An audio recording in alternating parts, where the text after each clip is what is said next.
새 하나님의 복이 충만하시기를 기원합니다. 금년 한 해는 여러분들의 몸이나 마음이나 영혼이 건강하게 회복되고 이 세상을 복되게 살아가시기를 기원합니다. 책 한 권을 소개를 하겠는데요. E.M. 바운즈라는 목사님이 쓰신 기도의 능력이라는 책입니다. 미국 감리교회의 목사님으로서 기도의 성자, 기도의 선지자로 알려져 있는 정말 귀하신 목사님인데, 이분이 살아생전에는 두 권의 책만 썼대요. 기도의 능력이라는 이 책하고 부활이라는 책을 썼는데, 저는 이제 기도의 능력만 읽어봤고 부활은 못 읽어봤는데요. 이분이 살아생전보다 돌아가시고 나서, 세상을 떠나고 나서, 이분이 이제 1800년도 분이시거든요. 1915년인가 이렇게 사셨고요. 같이 사셨고, 그러니까 19세기, 20세기 초까지 이렇게 사역을 하신 분인데, 이분이 돌아가시고 나서 세계의 많은 그리스도인들에게 정말 많은 영향을 미친 그런 목사님이시죠. E.M. 바운즈. 그런데 이제 이분은 이제 그랬다고 그래요. 새벽 4시에 일어나셔서 7시까지 하루에 3시간씩 기도하면서 하루를 시작했고요. 그리고 이제 기도하지 않으면 말씀을 보지를 않았대요. 또 기도하지 않으면 설교도 하지 않고 전도도 하지 않고, 그럴 정도로 이분은 이제 기도에 대한 소명이 분명했던 사람이고, 하나님이 역사를 해주셔야, 하나님이 움직이셔야 일은 된다라고 믿었던 그런 사람이었죠. 그런데 이분이 이 책에서 이런 말을 썼습니다. 하나님의 방법은 사람이다. 사람은 하나님의 초월적인 기적을 기대하지만 하나님께서는 사람을 통해서 일하신다. 기도라고 그러면 우리가 생각할 때 어떤 하나님의 기적, 능력, 초월적인 방법으로 역사하심, 이런 것들이 떠올리잖아요. 그래서 기도를 많이 한 사람들은 조금 신비적이고 뭔가 좀 능력 있고 이렇게 은사 중심의 사람일 것 같지 않습니까? 그런데 E.M. 바운즈는 뭐라고 말했냐면, 하나님께서 일하시는 방법은 사람을 통해서 하신다. 정말 저는 이 책에 너무 많은 감동을 받았었습니다. 정말 그러십니다.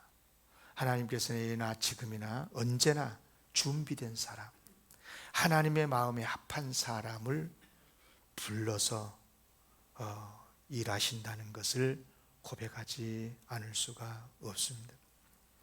저는 2024년도에 우리 영광교회 모든 성도님들이 하나님이 예비하신 바로 그 사람, 정말 하나님께서 어떤 일을 하시려고 그럴 때 존귀하게 쓰임받는 여러분들이 되시기를 주의 이름으로 기원합니다. 사실 이 설교요, 우리 교회에서 한번 했던 설교입니다. 그리고 다른 교회에서, 우리 노회에서도 목사님들, 장로님들 앞에서 했던 설교입니다. 제가 2024년도 한 해를 시작하면서 어떤 설교를 할까 많이 생각을 했습니다. 교회 주제도 생각을 해보고, 그러면서 기도하는데 요셉의 이야기가 잠깐만 떠오르는 거예요. 정말 이 시대에 진짜 필요한 사람은 정치계나 종교계나 요셉 같은 사람이겠다. 그런 생각을 통해서, 그런 생각을 하게 되면서, 제가 그동안에 몇십 년 동안 설교했던 자료들이 다 있거든요, 저희 컴퓨터에. 그래서 설교했던 것들을 해서 요셉, 살리는 사람, 꿈쟁이 등등 몇 가지 단어를 치니까 쭉 나오는 거예요. 그래서 그렇다. 하나님, 새로운 언어로 새로운 주제로 설교한들, 우리 목사님 똑똑하고 설교 잘한다는 말은 듣겠지만, 이거 다시 24년도에 설교로, 첫 설교로 이 시대에, 지금 이 시점에 우리에게 꼭 필요한 메시지로 말씀을 주신 줄로 알고 다시 조금 새롭게 만들어서 설교를 해보겠습니다 하고 기도를 하고 정직하게 여러분들에게 말씀을 드립니다. 그래서 전에 한번 들었는데 이렇게 생각하지 말고 잘 듣고 은혜 받기를 주의 이름으로 기원합니다. 어느 날 애굽의 실력자 보디발의 집에 17살 된 아직 앳된 청년이 초췌한 모습으로 들어가게 됩니다. 종으로 팔려온 거죠. 얼마나 두렵고 떨렸겠어요. 뭐 어느 누가 또 그를 기대나 했겠어요. 어쩌다가 그런 동정의 눈빛으로 쳐다보는 몇몇 사람들이 있었겠지요. 뭐 부잣집의 종이라는 게 뭐 한두 사람 더 있을 수도 있고 뭐 빠질 수도 있는 거지. 뭐 새로울 것도 없고 어쩌다가 어린 게 뭐 이런 호기심의 동정의 눈길로 쳐다보면서 그러나 그것이 전부였을 것입니다. 그렇습니다. 요셉은 그렇게 해서 보디발의 집안으로 왔는데 보디발의 집안은 그날도 평상시처럼 움직였을 거고 애굽 나라도 마찬가지였을 겁니다. 그러나 여러분 그 시대에 아무도 몰랐지요. 바로 이 사람 요셉이 머지않아서 이 보디발의 큰 집의 모든 재산, 모든 종들을 다 위임받은 가정 총무가 될 것을 아는 사람 아무도 없었고, 그리고 애굽 바로 왕 다음가는 정말 1인지하 만인지상의 위인이 될 것을 아는 사람도 아무도 없었고, 뿐만 아니라 곧불어 닥칠 정말 세계적인 재앙, 그런 엄청난 재난 속에서 애굽 나라만이 아니라 고대 근동에 있는 많은 나라 사람들을 살려내는 생명의 은인이 될 것을 아는 사람은 아무도 없었습니다. 여러분, 우리는 그래도 아무리 힘들다고 해도 염려해주고 기도해주는 가족도 있고 사랑하는 우리 영광교회도 있고 성도들도 계시고, 그래서 힘들고 어려울 때 상담해 줄 분도 있고 기도해 줄 분도 있잖아요. 그러나 요셉은 질투의 눈이 먼 못된 형들에 의해서 이스마엘 상인들에게 팔려서 노예가 돼가지고 이 먼 땅 애굽의 부잣집 종으로 끌려왔으니 얼마나 마음이 힘들었겠어요. 얼마나 울었을까, 얼마나 절망했을까. 그래요. 그렇게 요셉은 불쌍한 노예가 돼가지고 조용히 아무도 모르는 사이에 애굽 땅을 밟았지요. 그렇지만 바로 그 요셉을 통해서, 그 노예 한 사람을 통해서 이루어진 하나님의 위대한 역사는 성경에 신약 구약 성경부터 시작해서 신약 성경에 이르기까지 고스란히 묻어나 있다는 것을 우리는 잘 알고 있습니다. 그래요, 요셉은 팔려간 노예 종이었지만 그러나 그래도 그는 절망하지 않고 주님 안에서 하나님의 도우심을 믿고 보디발의 집에서 종으로서 성실하게 살아가지요. 그가 처음 종이 돼서 보디발의 집에 들어갔을 때 그곳에는 여러 종들이 있었겠지요. 그러나 그들은 다 하나같이 다람쥐 쳇바퀴 돌듯이 매일매일, 정말 매일매일 바쁘게 일하면서도 왜 일을 해야 되는지 그냥 그저 하루 한 끼 배부르면 그것으로 만족해 가면서 인생의 목표도 없이 마지못해서 그렇게 살아갔을 겁니다. 신분만 노예가 아니고 정신도 이미 노예된 지 오래고, 그들의 영혼도 이미 다 노예 근성으로 찌들어져 있었을 것입니다. 그러나 요셉은 달랐지요. 비록 분명히 노예인 것은 맞지만 그는 그의 인생의 주인으로 삽니다. 환경에 지배받는 게 아니라 온갖 어려움도 극복해내고요, 주인이 시킨 일 그냥 마지못해서 하는 게 아니라 찾아서 일을 했고, 상사가 부르니까 예 하고 달려가서 일한 게 아니라 먼저 필요한 곳에 먼저 가서 일을 찾아서 했던 사람. 한마디로 말하면 떠밀려가는 인생이 아니고 적극적으로 어려움을 거슬러 올라가면서 긍정적으로 그렇게 살아갔습니다. 누가 봐도 그는 노예입니다. 예. 아니거든, 나도 부모님 계셔요, 나도 형님들이 있거든요. 아무리 외쳐도 그는 노예입니다. 돈에 팔려온 사람, 종입니다. 그러나 여러분, 종이었지만 종으로 살지 않는 사람, 자유인으로 사는 사람. 그래요.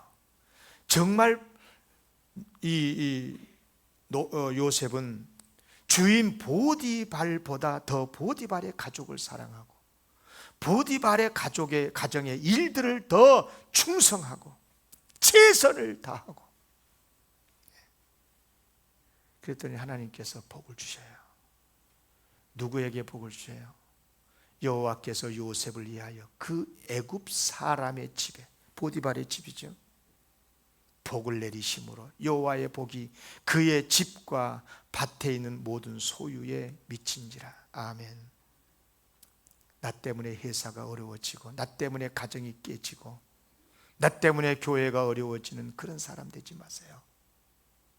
요셉 때문에 비록 종으로 노예로 팔려간 요셉이었지만, 종이었지만 요셉이 들어간 이후에 보디발의 집이 더 형통하게 되고 저 잘 되고 하나님께 복을 받았던 것처럼 나로 인해서 우리 가정이 평안하고 우리 회사가 형통하고 우리 영광교회가 복되고 부흥하고 그런 2024년이 되시기를 주의 이름으로 기원합니다.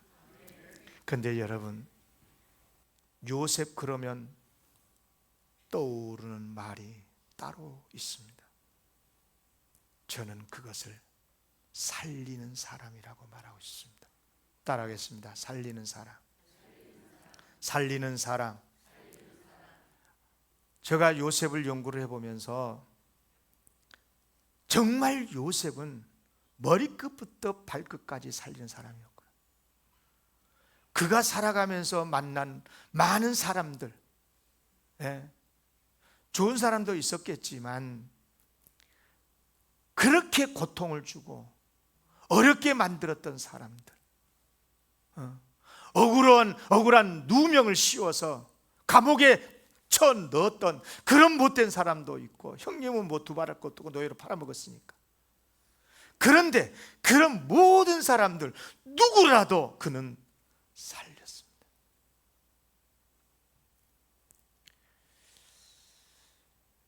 어느 날 이제 보디발의 집에서 뭐 항상 형통할 것 같았던 요셉에게 큰 위기가 오잖아요. 무슨 위기가 옵니까? 전혀 예상하지 못한 일이었어요. 이 세상에 다른 사람도 아니고 보디발의 아내 안주인 마님께서 요셉 자기 때문에 소가리를 하게 된 거예요. 요셉에게 그만 마음을 빼앗기고 만 거죠. 보니까 요셉이 일만 잘한 게 아니야. 어쩌면 그렇게 외모가 준수하고 머슴이면서도 마음은 그렇게 착하고 정말 버릴 게 하나도 없는 매력이 철철 넘치는 젊은이였었어요. 그만 마님이 요셉에게 사랑을 고백하고, 요셉씨 그랬는지 뭐 어떻게 불렀는지 모르지만 당신을 사모하노라 이렇게 된 거예요. 요셉은 받아들일 수 없죠. 어떻게 감히 종이 마님을, 더욱이 하나님 앞에서 있을 수 없는 일, 그래서 피하고 무시하고. 그런데 그만 어느 날 일이 터지고 말았어요. 안주인의 적극적인 유혹을 거부했다 그만 겁탈했다는 누명을 쓰고 감옥에 갇히고 말았어요. 여러분요, 이건 절대 그 시대에 가볍게 여길 일이 아니에요. 감히 종이 어떻게 주인을, 그것도 그렇지만 그때는 절대 군주 시대에 당장 사형에 해당하는 일입니다. 종노예는 사람 숫자에도 안 들어갔던 시대. 여러분, 그런 시대에 그런데 보디발을 보세요. 세상에 요셉을 감옥에 가두는 것으로 마무리를 해요. 이유가 뭐였을까요? 물론 그동안의 요셉이 자기 집에 쌓은 공로 인정했기 때문이기도 했겠지만 그는 알았다는 증거예요. 자기 안에 주태라는 것을. 요셉은 너무도 억울하게 모든 죄를 뒤집어 쓰고 그렇게 감옥에 들어갔습니다.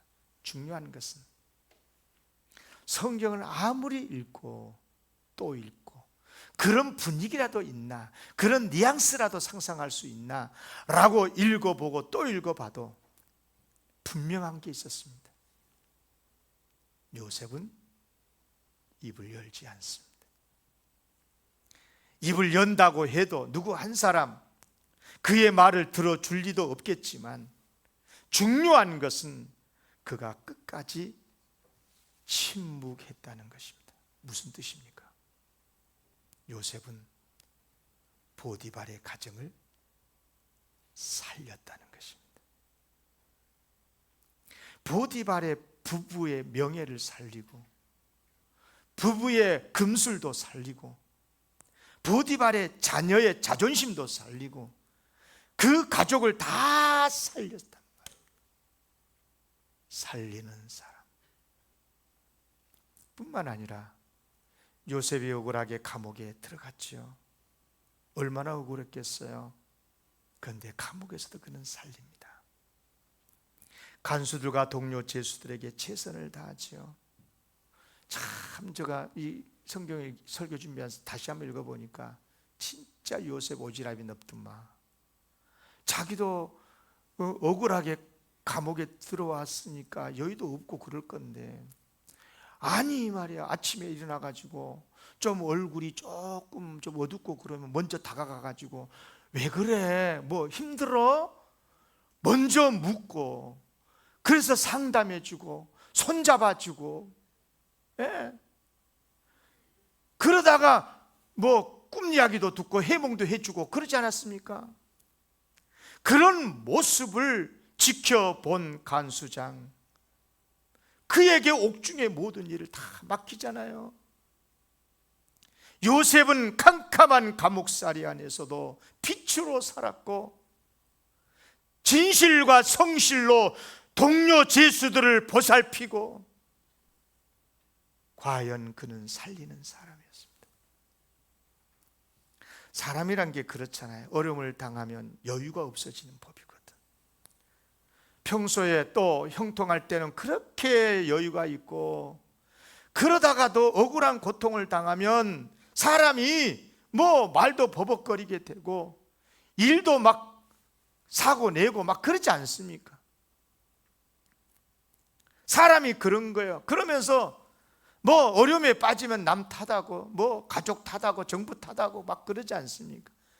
여러분, 나라가 요즘 국민들이 많이 이렇게 나라에 대해서 말이 많고 탓하는 이유는 무슨 뜻이냐? 그 말은 그렇게 생각하면 돼요. 지금 국민들이 살기가 어렵구나 이렇게 이해하시면 되는 거예요. 사람이요, 여유가 있으면 절대 그럴 수가 없거든요. 살기가 어려우면 원래 이 돌파구를 그렇게 찾거든요. 남 탓하는 것으로 찾거든요. 사람의 심리가 그렇게 돼 있거든요. 아무튼 그래요. 교회도 그렇다. 교회도 보니까 교회가 은혜가 넘치고 평안할 때는 성도들의 얼굴 모습에 뭐 여유가 있고 얼굴에 미소가 넘치고 형님 동생 하면서, 언니 동생 하면서 서로 축복하고 사랑의 언어가 넘치고 언제 우리 참았어요? 나 밥 한번 살게. 뭐 그러면서 그렇게 좋아했다가도 교회가 좀 어려워지면 갑자기 다 정의의 용사가 돼요. 목사가 어떻고 장로가 어떻고 교회가 어떻고 기도하지 않아서 그런다고 그러고 입에 독설이 넘치지요. 전에는 입에 침이 마르도록 우리 교회가 세상에서 가장 좋다고 은혜롭다고 하더니 교회를 그렇게 거친 말로 폄훼를 하고, 여러분 살리는 사람이 되십시오. 살리는 사람이 되십시오. 우리 영광교회 요셉이 되시기를 바랍니다. 여러분 가정의 요셉이 되십시오. 우리나라의 요셉이 되세요. 여러분 도망가지 마시고 자리 지키시고 끝까지 섬기시기를 바랍니다. 왜냐? 지금부터 설교 잘 들으세요. 하나님께서는 어려움 중에 진짜 일하시거든요. 잘 들으셔야 됩니다. 형통할 때도 일하신 게 맞지만 어려움은요, 진짜 복을 주시기 위한 준비 기간으로 하나님이 역사하시는 시간이거든요. 어려움을 줘놓고 그 사람을 시험해 보는 거예요. 여러분, 어느 날 애굽에 큰 비상이 걸렸어요. 이 왕이 꿈을 꿨는데 이상한 꿈을 해석하지 못하면 다 죽이겠다는 거예요. 이게 궁궐에 비상이 걸려서 국가에. 그런데 마침 전에 요셉과 함께 옥살이를 했다가 요셉의 해몽대로 복직이 됐었던 술 맡은 간원장이 요셉 있다고, 요셉. 그래서 요셉 얘기가 궁궐에 전해지게 되고 불려가서 요셉이 이제 해몽을 해주게 되는데요. 아시잖아요, 해몽. 앞으로 7년 동안은 전에 없는 큰 풍년으로 엄청난 고식을 거두게 되겠지만 이어서 7년 동안은 대흉년으로 인해서 애굽 모든 백성이 굶주리게 되는 엄청난 재정적인 어려움이 올 거다. 국가적인 큰 재앙이 올 거다. 특히 꿈을 거듭 2번이나 꾼 것은 하나님께서 분명하게 그렇게 하실 것을 말씀하신 것이니, 그러므로 명철하고 지혜 있는 사람을 세워서, 지도자를 세워서 대책을 세워야 된다고. 아니, 말이 딱 끝나자마자 애굽왕 바로가 그 요셉의 지혜, 그 해몽에 감탄을 하고 나서는 재앙으로부터 애굽을 구하라 사명을 주더니 그 자리에서 바로 총리로 임명을 한다고 말해요. 여러분, 졸지에 노해가 애굽이 어떤 나라요? 이집트 대제국 총리가 되는 순간에, 그것도 우리는 그 팩트를 알지만 모든 국민들이 다 파렴치 제수로 알고 있는 그 요셉이 애굽 총리가 돼서 통치하는 순간, 그때 그의 나이 30. 정확하게 요셉이 애굽에 팔려온 지 13년 만의 일이었어요. 얼마나 놀라운 일입니까? 아무리 내가 어렵고 온통하게 분하게 억울한 일을 당하고 누명을 썼더라도 살리는 사람이 되면 이런 놀라운 하나님의 역사가 일어날 줄로 믿습니다. 살리는 사람. 오늘 주섭이가 지금 방송하고 있는데요, 제가 이 설교하러 어베이트로 올라오는데 목사님 PPT가 좀 이상해요. 살리는 사람이 여러 번 나오던데요. 혹시 좀 다시 정리할까요? 내가 그렇게 만들어 놓은 거다. 또 있어, 또 나와. 따라하겠습니다. 살리는 사람. 다 잊어버려도 좋아요. 이 설교 주제는 살리는 사람이다 이 말입니다. 여러분, 그러면 요셉이 성공해서 이제 그야말로 성공의 총리가 됐으니까, 총리가 된 다음에는 어떻게 표현했습니까? 사람이 바뀌었습니까? 역시 살리는 사람. 잘 아시다시피 풍년 7년 동안은 백성들로 하여금 방종하지 못하게, 사치에 빠지지 않도록 하기 위해서 곡식을 돈 들여서 비싼 돈 주고 다 곡식을 사서 곡간에 채우죠. 그리고 7년 대흉년이 될 때는 절망에 빠지지 않도록 용기를 북돋아 주면서 돈은 조금씩 받고 팔아서 사먹도록 해가지고 절제를 배우게 만들고 유비무환을 지혜를 터득하게 만들고, 그래서 국가적인 재난을 극복하게 만들었다 그 말이에요. 요셉은 애굽 제국도 살려낸 사람인 거예요. 아멘. 그렇습니다. 요셉은 살리는 사람이었어요. 보디발의 주인의 가정도 살리고 애굽 나라도 살리고 백성도 살리고, 나중에는 자기 원수들이었었던 형들까지도 살리고, 그래서 그들로 하여금 이스라엘의 12지파 12기둥 되게 해서 명실공히 이스라엘을 건국시키지 않습니까? 요셉이 없었다면 어린 반푼어치도 없어요. 여러분, 살리는 사람 되시기를 기원합니다. 그러고 보면 요셉이 애굽에 내려간 것은 불행한, 처량한 실패자의 노예의 행위 아니라 고통당하는 이들을 살리기 위한 생명의 길, 살리는 길, 구원의 길. 어째 아멘도 안 하네. 아멘. 그래요. 그러면 요셉이 어떻게 이런 위대한 인생을 살 수 있었을까? 세 가지로 간단하게 요약해서 말씀을 드립니다. 첫째는 하나님의 꿈을, 하나님의 비전을 내 비전으로 삼았어요. 이게 굉장히 중요한 이야기입니다. 여러분들은 다 새해 어떤 꿈을 꿨을 거예요. 난 이렇게 하겠다. 금년에 이렇게. 그런데 여러분, 다 좋은데요, 가장 핵심은 뭐냐? 하나님의 꿈이 내 꿈이 돼야 돼요. 아멘. 예. 여러분 잘 아시다시피 요셉은 꿈쟁이였잖아요.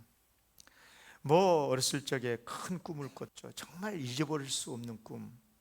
한 번은 형들과 추수들판에서 곡식단을 묶어서 세우는데, 아니 세상에 형들의 곡식단이 자기한테 절을 하네요.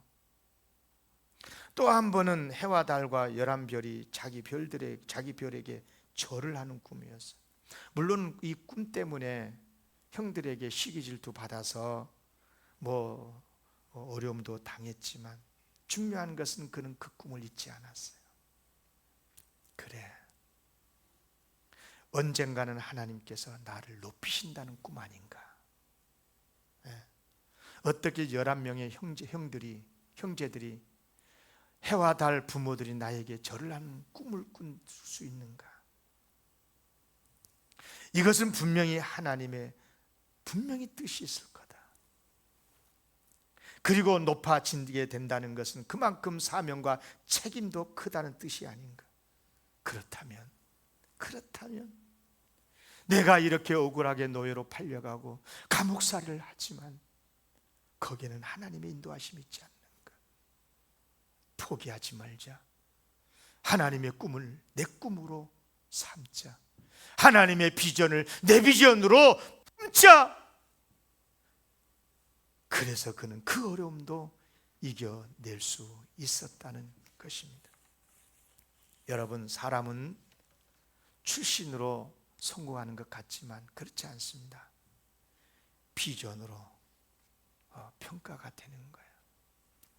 저희 개인적인 이야기를 해서 정말 죄송합니다. 일부 예배 때는 안 했는데 그냥 생각나서 합시다. 저희 장인 어른이 장로님이셨습니다. 그런데 일찍이 돌아가셨어요. 그런데 제가 한번 물었습니다. 장로님에게, 제가 이제 목사 된 다음에, 아버님, 아니 어떻게 제가 그때 군대 이제 가는데, 군대 갔다 오니까 저의 이름을 장신의 호적에다 올려버렸더라고요. 뭐냐 그죠? 족보에다가 올렸더라고. 그래서 조금 찝찝하기도 했는데 결혼도 안 했는데 어쩌라고 제가 그랬는데, 참 저는 섬 사람이고, 섬 사람을 조금 안 좋게 말하면 섬놈이라 그러잖아. 육지 사람들이 섬놈하고 어떻게 섬놈한테 하나밖에 없는 딸을 준다고 그렇게 족보에다 올렸을까. 그래서 물어봤어요. 그랬더니 자네는 앞으로 목사 될 사람 아닌가? 하나님의 종이 될 사람인데. 무슨 뜻이에요? 꿈을 봤다는 거죠. 하나님의 비전을 봤다는 것 아니겠어요? 그래서 참 감사했습니다. 거기까지. 더 많은 말을 하고 싶은데 설교가 길어지면 안 돼. 아무튼 그래요. 여러분, 아브라함 보세요. 아브라함. 복이 되거라. 너는 복의 근원이 되라. 그 하나님의 부르심의 명령에 자기 비전으로 삼았더니 복의 사람이 됐어요. 모세 보세요. 80노인이 돼가지고 자기는 자신이 없는데 애굽에 내려가서 이스라엘을 구원하라 하시는 주님의 부르심 순종했더니 결국 그는 이스라엘을 구원해내는 위대한 지도자가 되지 않았습니까? 베드로, 평생 고기잡이했던 그가 사람 낚는 어부되라 하시는 주님의 부르심에, 그 부르심에 그 비전을 자기 꿈으로 품었더니 하나님께서 위대한 사도로 삼아 주셨다는 것입니다. 두 번째, 요셉은 하나님의 섭리를 인정했습니다. 이 말이 참으로 중요합니다. 여러분, 요셉이 노예가 되고 나서 가장 참 많이 받았던 질문, 그러나 대답할 수 없는 질문이 있었을 거예요. 어쩌다가 노예가 됐니?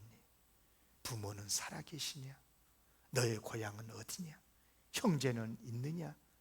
어쩌다가 이렇게 여기까지 왔다더냐? 그럴 때 요셉은 대답을 못했을 거예요.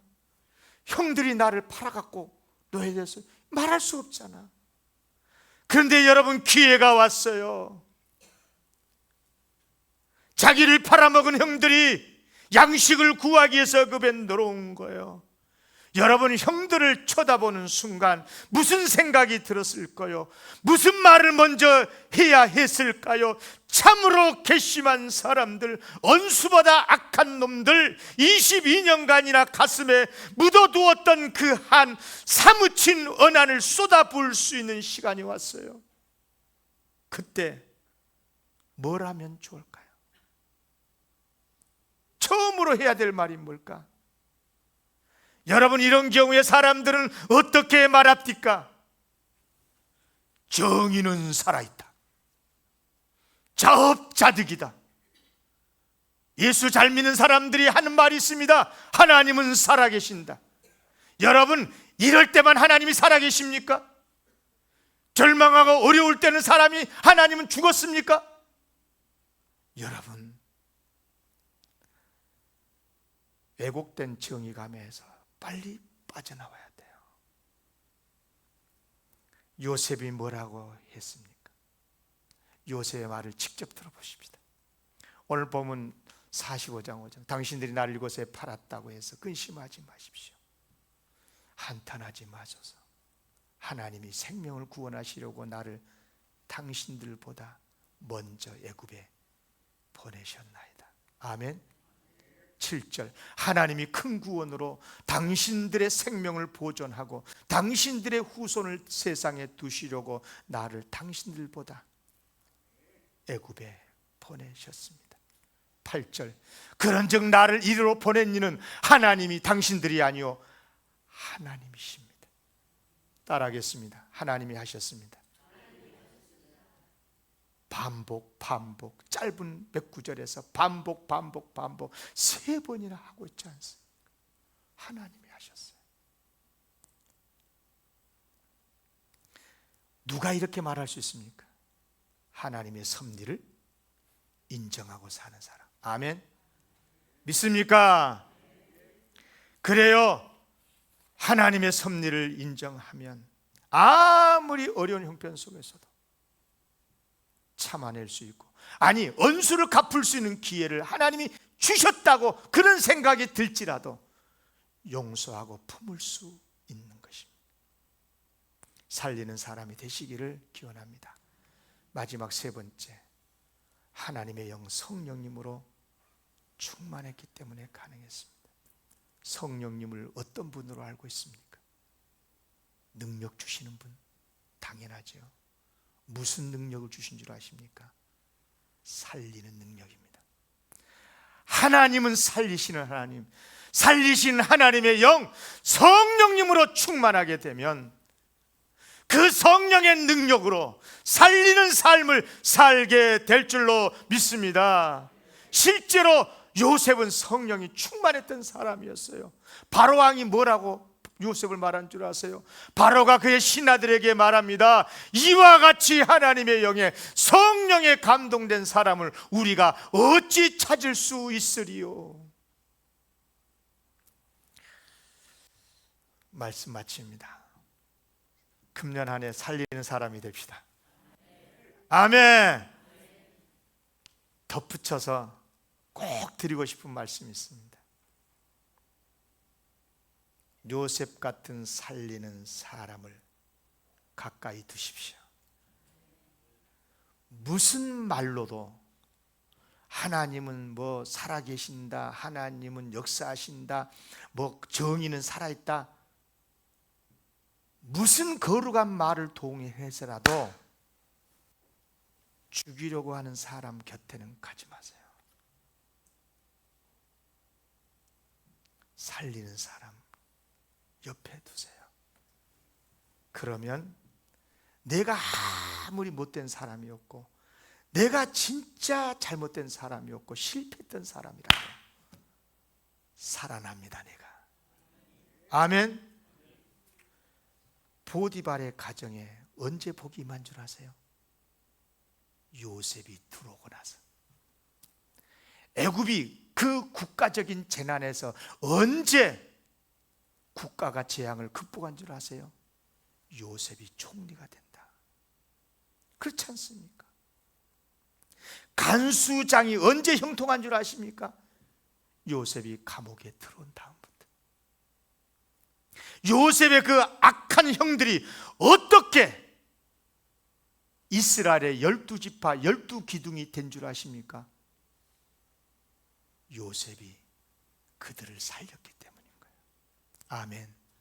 이렇듯 살리는 요셉 같은 사람이 내 곁에 있으면 나 또한 형통하게 되고, 나 또한 살리는, 살아나는 사람이 될 줄로 믿습니다. 따라하겠습니다. 살리는 사람이 되십시다. 그럼 여러분들은 살리는 사람이 되겠습니다. 크게 하세요. 시작. 다시 시작. 2024년도 아멘. 기도하겠습니다. 하나님 아버지 감사합니다.